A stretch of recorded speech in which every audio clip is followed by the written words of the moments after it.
Welcome to Coffee and U.S. History in the Kitchen with Mr. Evans. And today's title is Turning the Tide. So we are picking up where we left off. We did Dark Days for the Allies, right? The beginning of World War II is not going very well for the American side. And we talked about three places in the world and what our strategy was and how it wasn't working. We were losing. If you remember the places where we talked about last time, then you pretty much know what we're going to talk about today. Because it's in those same places where America's losing or the Allied side is losing where we have to turn it around. We have to get victories, right? And so that's what we're talking about today is turning the tide.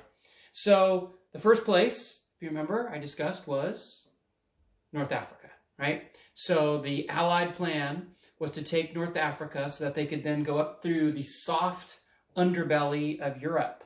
But that is not going very well for the Allied side because the German general, Erwin Rommel, the Desert Fox, has been kicking our butt. The first turning point battle happens in the fall of 1942 in November, where the British actually get the first big win at El Alamein in North Africa, right? So the British general, Bernard Montgomery, is finally able to defeat the Afrika Korps, and the Allies now have control of North Africa so that we can begin preparing our assault on Italy, right? About this same time, in the fall of 42, a new American tank commander is on the scene, General George S. Patton, and he is going to whip the American army into shape. Quote from Patton is, "We shall attack and attack until we are exhausted, and then we shall attack again," right? And that is the Patton philosophy. And so Patton and Montgomery together are going to lead the Allies up from North Africa into Italy, and there's a lot of tough, bloody fighting there that we don't have time to talk about today. But the win at El Alamein in North Africa makes all that possible. The German general Rommel is an interesting study. He actually had left and had headed back to Germany, so he's not captured in North Africa. And he is going to wind up implicated in a plot later to assassinate Hitler. So there was a group of Germans who decided to take out Hitler on their own, and they wanted to set up a new government. And one of the people they were looking to be in charge was Rommel. Whether Rommel was actually in on the plot or not, historians debate a little bit. Most people think he probably didn't even know anything about it. He was just so popular among the German people that the saboteurs, right, hoped to win him to their side once they killed Hitler. Well, Hitler survives the attack, obviously. Rommel is given some cyanide pills and told to commit suicide. And that way his family would be spared, and they would treat him as a German hero, right? Nobody would have to know about the assassination attempt, and Rommel dies a hero in Germany. Think about where were the other places the Allies were fighting. Good. Hopefully you remember the Eastern Front, and this is where the Soviet Union and the Germans are fighting. And there's going to be a big battle. Last time we talked about Leningrad. This is similar to Leningrad. It's Stalingrad. And the city is ruined, is bombed, very much like Leningrad. Only this time the German army actually enters the city. So the buildings are almost all destroyed and burnt out. The factories are torched. It's a city full of rubble. But the Germans and the Russians are fighting up close, you know, house-to-house combat. And the Russians are hiding in the sewers and underground and wherever they can, and they simply won't surrender the city. The Germans can't gain complete control and get them out of all their hiding places. So months drag on. Our mug of the day is the London Bridge Resort down in Lake Havasu, Arizona. I need another sip. Russians hold off the Germans, and then what saves the Russians is what always saves the Russians. The bitter winter cold, right? It drops well below freezing. The jeeps and tanks freeze up, and the engine blocks crack. The German soldiers' uniforms aren't quite as hardy as the Russian uniforms with the fur hats. And it's pretty obvious a lot of the German soldiers are just going to die from lack of food and the bad weather. And so the German commander asks Hitler if he can have permission to break out, because at this point the Germans are now surrounded by the Russians. But the German commander is pretty sure he can break out of it and says, look, let me pull back our forces till the winter's over. We can get fresh supplies. We can come back and finish off the Soviet Union in the spring. But Hitler says, no, stay and fight. And so this is something that a lot of people misunderstand about Hitler. You know, because the German army had so much success, a lot of people want to give Hitler the credit and think that he was this brilliant military general. Yeah. Hitler was a military idiot. He may have been a political genius, even that's debatable, but he certainly was a horrible military commander. And early in the war, the reason the Germans were having so much success was Hitler was listening to his generals, and they were the ones making the military decisions. The longer the war drug on, the more Hitler's ego got in the way, and the more he wanted to, give commands. Had he listened to his generals, the Germans could have pulled a huge chunk of their army out. Instead, Hitler orders them to stay and fight. About another month goes by, and the Russians don't even have to do anything. They're just freezing to death.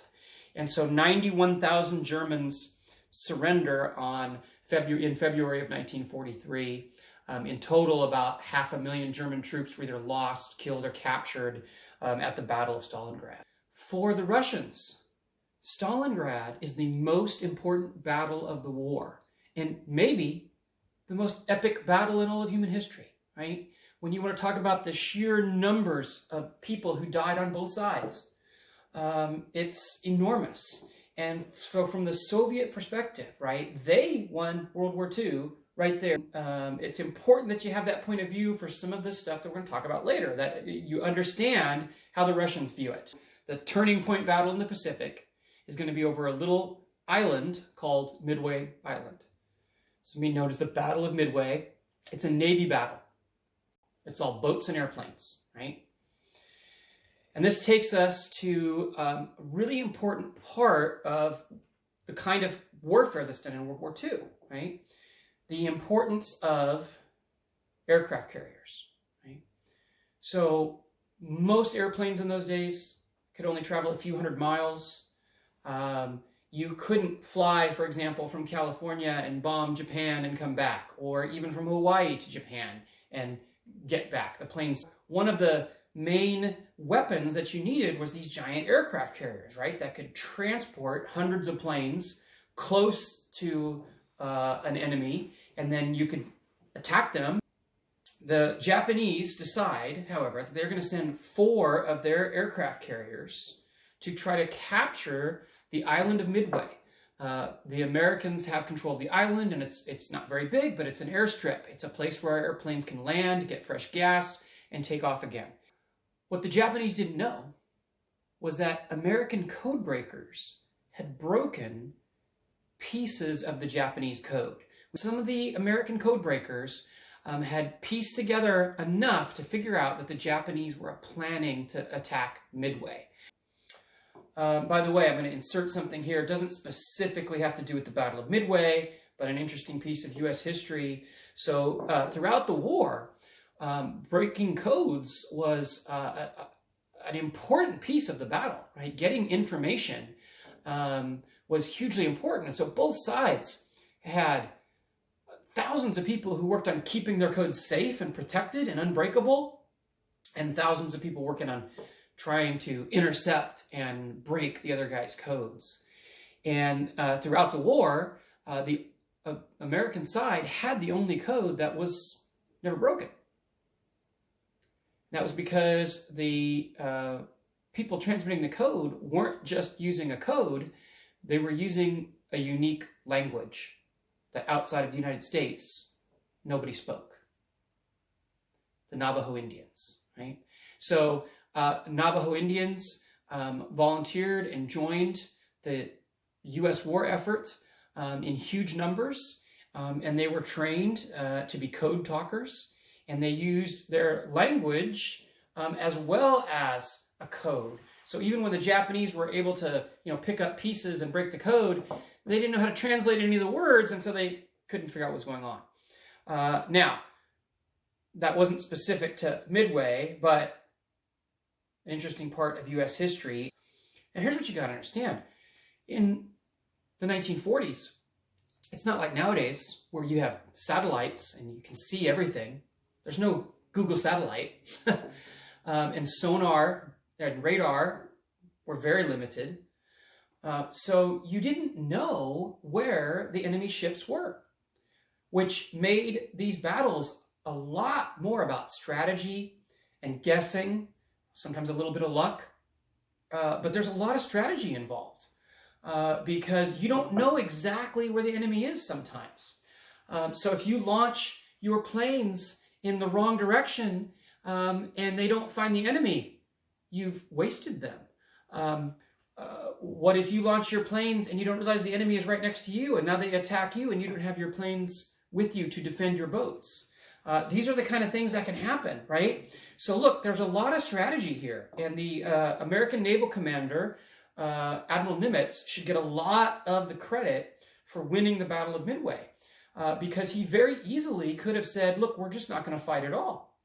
America only had 3 aircraft carriers. And one of them, the Yorktown, is badly damaged from a battle already. And we know the Japanese are sending 4 aircraft carriers. Nimitz is outnumbered 4-3. But he makes the decision to go ahead and attack the Japanese. Remember, America controls Midway Island, so Nimitz feels like the island is kind of like his 4th aircraft carrier, and so it's 4 against 4, and Nimitz feels like he has the advantage because the Japanese don't know that he knows that they're coming. Nimitz parks the 3 American aircraft carriers north of Midway Island, and the Japanese aircraft carriers are steaming in from the east. And both sides, of course, are sending out scout planes to try to find the enemy side. Both sides make a lot of crucial mistakes in this battle. But the short version, the Japanese attack Midway Island first. They do a lot of damage. And now the American aircraft carriers have a pretty good idea where the Japanese aircraft carriers are because of the direction they hit Midway Island from. And we know how limited the range is. So the American Air Force is then going to launch its attack, sink 2 of the Japanese aircraft carriers. The Japanese are going to counterattack, and they hit the Yorktown, and they damage it really badly. In fact, so badly that the Japanese think they've sunk it. And they head back to the 2 aircraft carriers that they have left and report that they've sunk an aircraft carrier. Well, they hadn't. The Yorktown is patched together and is still usable. And the Japanese then send another wave up to attack the Yorktown.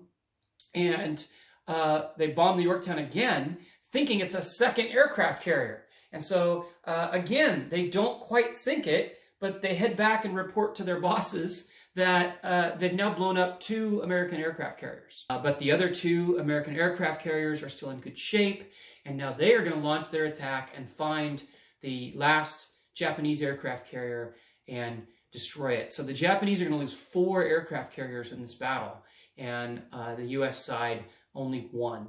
And this is going to be the turning point battle in the Pacific. From this point forward, now the American Navy goes on the offensive. The American forces win nearly every single battle in the Pacific going forward from here. Think of how bleak and awful things were in 41 and the first half of 42 when we talked about the dark days of the Allies. Thank goodness for the planet Earth that the Allies do come back and win. Think about what you learned about Hitler and the Holocaust and what we have discussed about the Japanese treatment of China and prisoners in Asia, and what you know about Mussolini and his brutal invasion of Ethiopia. And you get some idea of what the world might have looked like and what kind of horrible things might have happened had the Axis won this war.